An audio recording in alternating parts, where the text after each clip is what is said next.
Tudo faz parte de um projeto maior. A sua vida é um processo, um contínuo processo. E a grande questão é: para onde você está caminhando?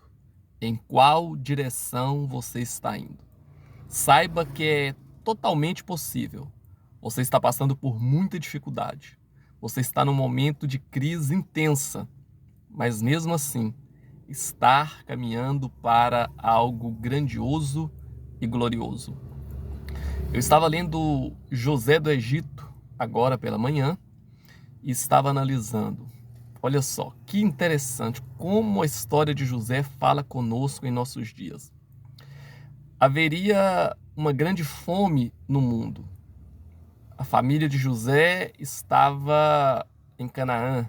A fome atormentaria aquele lugar. Mas quando a fome chegou, Deus, há muito tempo atrás, já tinha preparado José no Egito para suprir essa fome.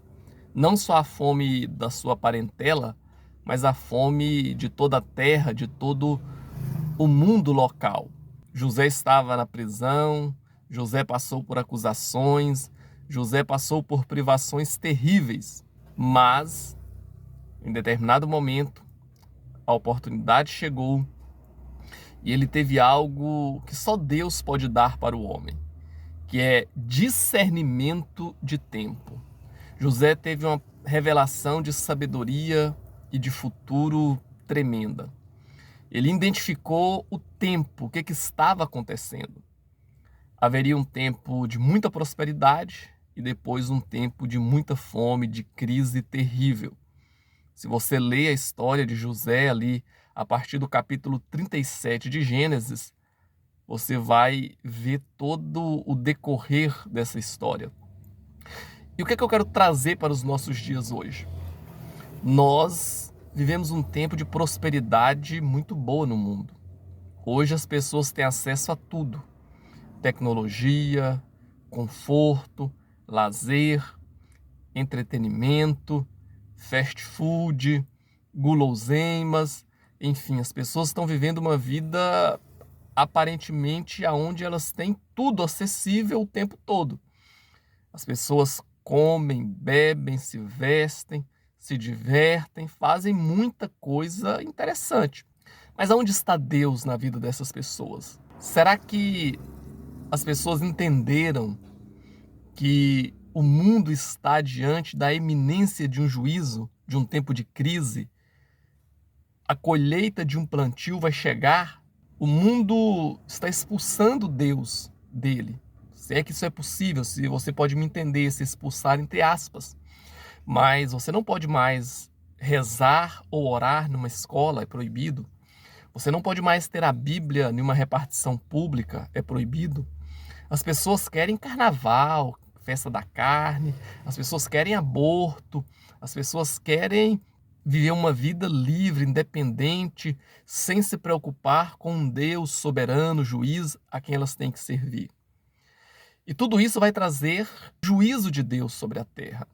Da maneira com que você afasta Deus da sua realidade de vida, o juízo de Deus vem, as consequências vêm. Um mundo sem Deus não pode subsistir.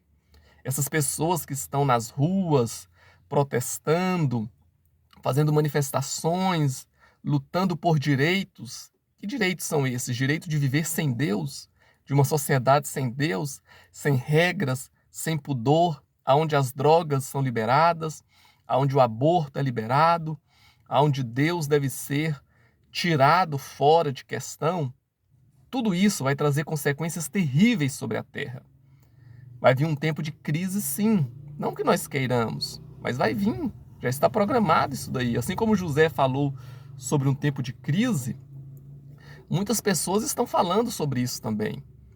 O José dessa época é a voz profética na boca de cientistas, de analistas políticos, até mesmo de alguns religiosos que estão prevendo o que está chegando. E a grande questão é: você e a sua casa estão preparados para aquilo que está chegando? Você está abastecendo em celeiros? Você está orando? Você está buscando a guarnição, a proteção de Deus? Você está fazendo por onde para que Deus possa suprir a sua casa num tempo de crise? Não é só suprir com mantimentos, com os recursos físicos.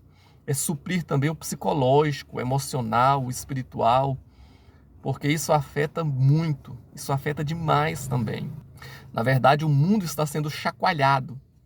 Nós passamos por um tempo de vacas gordas, de espigas cheias, e vai começar um tempo de vacas magras, em que haverá uma grande crise no mundo.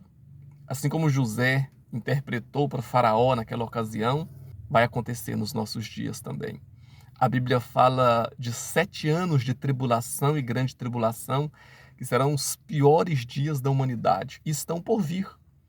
Eu torço, eu acredito, desejo muito que a igreja não esteja aqui nesse tempo, que a igreja verdadeira, a igreja de Cristo, ela seja arrebatada antes, para não estar aqui nesse tempo terrível de crise.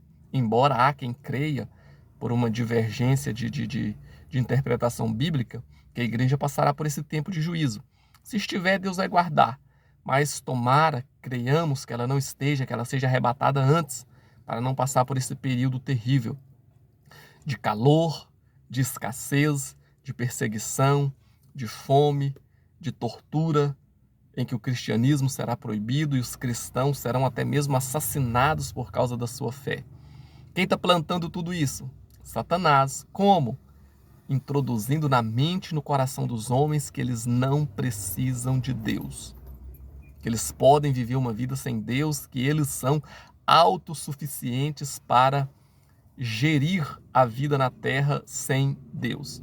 Isso vai trazer consequências catastróficas. A palavra certa é até uma palavra ruim de se dizer, mas é verdade. Quando você tira Deus fora, o resultado são desgraças, tragédias, choro, morte, lamento. Estude a história. Veja as consequências das sociedades que tiraram Deus da realidade delas. Nada, ninguém, nenhuma sociedade, nenhuma nação, nenhuma estrutura pode subsistir sem Deus. O vídeo está ficando grande, eu vou terminar por aqui e merece até uma parte 2, essa história de José. Ore, busque a Deus, aproveite o tempo das vacas gordas, vá para a oração, vá para o clamor, para que Deus possa revelar a você estratégias para que você e a sua casa estejam de pé no tempo da crise. Deus abençoe você. Lembre-se, Deus é maior do que toda crise, Deus é maior do que toda dificuldade, Deus é maior do que todo vício, do que todo problema, Deus é maior do que o inferno, do que os governantes mundiais, Deus é maior do que todas as coisas e Ele sempre tem uma saída para o seu povo. Deus está avisando, prepara-te. Se você tem temor de Deus no seu coração, coloca a tua casa, coloca a tua vida em ordem, porque Deus vai te surpreender, Deus vai te abastecer, Deus vai te suprir no tempo de crise. Deus abençoe a tua vida, Deus abençoe a tua família, em nome de Jesus.